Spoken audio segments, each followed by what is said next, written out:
So ஓம் நமச்சிவாயா. தென்னாடுடைய சிவனை போற்றி, எந்நாட்டவருக்கும் இறைவா போற்றி. ஓம் நமச்சிவாய. நமச்சிவாயம் நமச்சிவாயம்.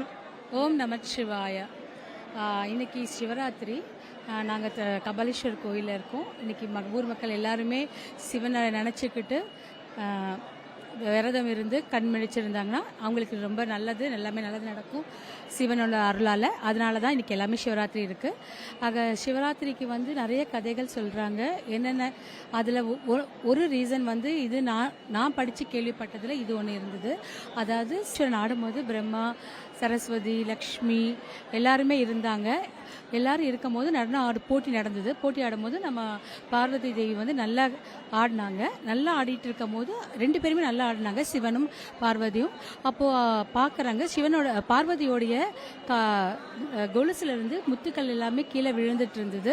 அதை அவர் சிவன் பார்க்குறாரு, இவங்களும் நல்லா ஆடுறாங்களேன்னு சொல்லிட்டு ஒரு கட்டத்தில் அவர் என்ன பண்ணிட்டாரு, அவருடைய காதில் இருக்கிற குண்டலத்தை விழறபடி செஞ்சிட்டாரு. கீழே விழுந்ததை அவர் தன்னுடைய இடது காலால் அதை எடுத்து தன் காதில் மாட்டினாரு. ஸோ அதை பார்த்தோன்னே அது யாராலையுமாலே பண்ண முடியாது, அவரால் மட்டும்தான், சிவனால் தான் பண்ண முடியும். ஸோ அப்போ அம்பிகையே அவங்க இது நமக்கு வராது, இது அப்போ அவர் தான், சிவன் தான் ஜெயிச்சிட்டாருன்னு சொல்லி அந்த ராத்திரி அந்த இதை பண்ணாங்க. இதுவும் ஒரு சிவனுக்கு சொல்கிறாங்க. சிவராத்திரியில் ஒரு கதை. அமிர்தம் கடைஞ்சு சிவன் கொடுத்தது, சிவன் குடித்தது, அதுவும் ஒரு கதை. நிறைய கதைகள் இருக்குது, அதில் இது ஒரு கதை. வணக்கம். மகா சிவராத்திரி. இன்னைக்கு சிவராத்திரி 300 வருடத்திற்கு முன்னாடி வந்த நாள். 5 வகையான விசேஷங்கள் கொண்டது. நாங்கள் மயிலாப்பூர் வந்திருக்கோம். மயிலை தான் கையிலை, கையிலை தான் மயிலம்பாங்க.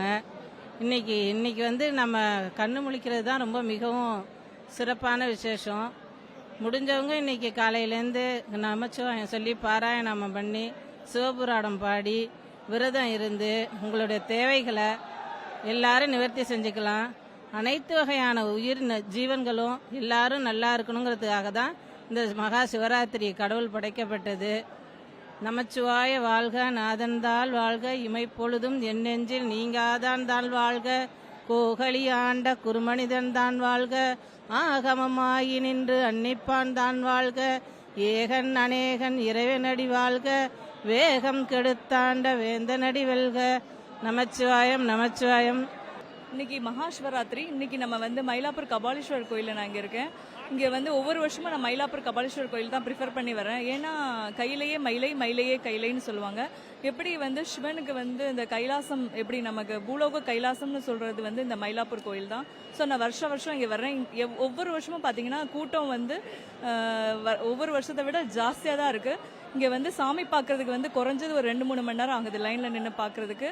ஆனாலும் எல்லாருமே ரொம்ப பக்தியோடு இங்கே சாமி பார்க்குறாங்க. இன்னைக்கு சிவனுக்கு பார்த்தீங்கன்னா இன்னைக்கு இந்த கோயில் 24 மணி நேரமும் திறந்துருக்கு. வருஷத்துக்கு ஒரு தடவை தான் அந்த மாதிரி 24 மணி நேரமும் திறந்துருக்கும். ஏன்னா இன்னைக்கு 6 கால பூஜை இங்கே நடக்குது. ஸோ இன்னைக்கு சிவனை ரொம்ப மனசார உருகி ஒரு ஓம் நமச்சிவாயன்னு ஒரு மந்திரம் ஒரு 108 தடவை சொன்னா கூட நமக்கு அவ்வளோ பெரிய புண்ணியம் கிடைக்கும்னு சொல்லுவாங்க. ஸோ ஓம் நமச்சிவாயா. தென்னாடுடைய சிவனை போற்றி, எந்நாட்டவருக்கும் இறைவா போற்றி. எல்லா நாட்டவர்களுக்கும் சிவன் தான் ஒரே கடவுள் அப்படிங்கிற மாதிரி சொல்லியிருக்காங்க புராண காலத்தில். அது இன்னைக்கு இங்கே எல்லாரும் பக்தர்கள் எவ்வளோ இதாக கூட்டமாக சாமி கும்பிட்ற பார்த்து நம்ம தெரிஞ்சுக்கலாம்.